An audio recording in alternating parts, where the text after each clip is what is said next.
जोहार सानाम को तेज मिद साताम इदी काते बो गालचा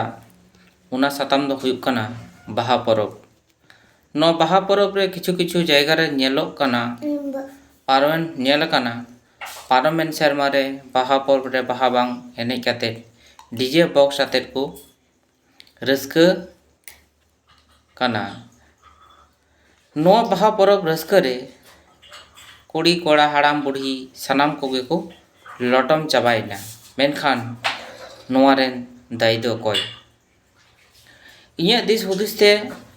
नोआ कथा मेना जे नोआरे जतखन मारंग दूषित को हुयुक कना आतु रेनी इंजिन मेन दो माझी बाबा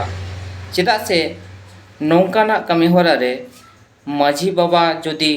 बाय मे लुतुरा खान दिन दिन ते बाहा परब रेना महत्व चाबा सारिया और आबुरेन परेर जेनारेशन को मनेया उदाहरण लेकाते बापला रे पुसी हारुब लेका माने दो हुयुक कना एनेज को चाबा काते डीजे बॉक्स आतेट गे बाहा परब को मनावा। नोआ पुसी हारुब कथा चिदा इन मेन केदा नोआ कथा कटिज इन लई आपेगे। राजाराम nyutum मिद होड़ा परिवार ताहे कना और उनको दो मिटांग पुसी को आसुल लेदिया आदो उनको ओड़ा रे उन ऑक्तो उनको ओड़ा रे मिद कुड़ी गिद्रवा बापला साहिज हुई लेना बापला ऑक्ते बापला कामी होड़ा रे आडेगे उनी पुसी दो डिस्टर्बेट को ताहे ओना खातिर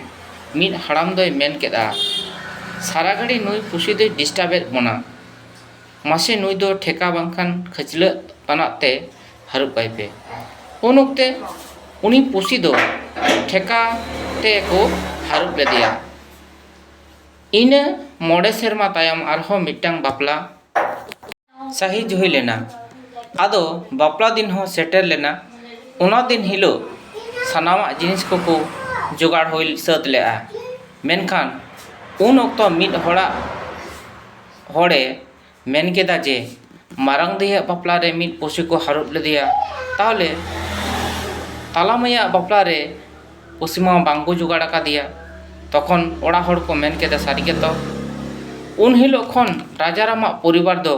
पुसी हारुब को एतहब लेदा मेनखान आसल कारण दो हुयुक कना डिस्टर्ब कारण ते पुसी को हारुब लेदिया। उनका की आबुआ समाज सावता रे हो बाहा परब रे बाहा एने सेरेन बांग काते डीजे बॉक्स आते परंपरा रे तिंगु सारिया माने दो पुसी हारुब लेका। चालान सेरमा बाहा परब रे इन नेल केत कोआ जे आबुआ दा बदल ते छातिक लेका रंग ते बाहा को मेन दो बांग्ला ते जहा को लई होली कथा आदो नोआ सावता रे आबो दा बदलते जदि रंग बोन लगावा ताहले ओका डाहार तेबुन मोहंडाक कना नोआ को जदि आबोरेन आतोरेन माझी बाबा को बांको नेल खान से कैप्टन लेका बाको कामी खान छातिक रे आबो होबुन सोड़े मेसा किछु जगह रे इन हई कुली कर को मेनखान आतो दो बाई उल्लेख करना जे तिहिन आपे को नोंकना जे बाहा दिन रे तिहिन छातिक लेका रंग पे लगाव कना मेनखान चेदा नुको मुरुबु को मेन केदा मेन लेदा जे बांगा नहा जुकरन गिद्रम चेका कोआ एंते रहो किंतु नोंका जे बेबाड़ी तिहिन दा बदलते रंग माखा माखे रेबुन जोड़ा कना तबु बांकु माना बारनेट कोआ बांग माना बारन खातिर तिहिन आको हो कैप्टन लेका बाको कामे कना कैप्टन लेका दिस हुदिस बाको माको कना ताहले दिसम रेन होड़ आबो बुन बिचर मा जे तिहिन आबो कोरेन आतोरेन माझी बाबा को ओका लेका को कामे कना मेनते तिहिन आको हो मिटा कैप्टन हुई काते नोआ डीजे बॉक्स को आको होको दन खांजोग कना। ताहले तिहिन्याग नागाम अबो आगाम चिकाते बांचाव तहन ताबोना। तिहिन नोंकान हॉर गे जुदी नोंकाना विरुद्ध रे बाको प्रतिबादा से दिस हुदिस कथा दिसम आतुरेन गिदर को से आतुरेन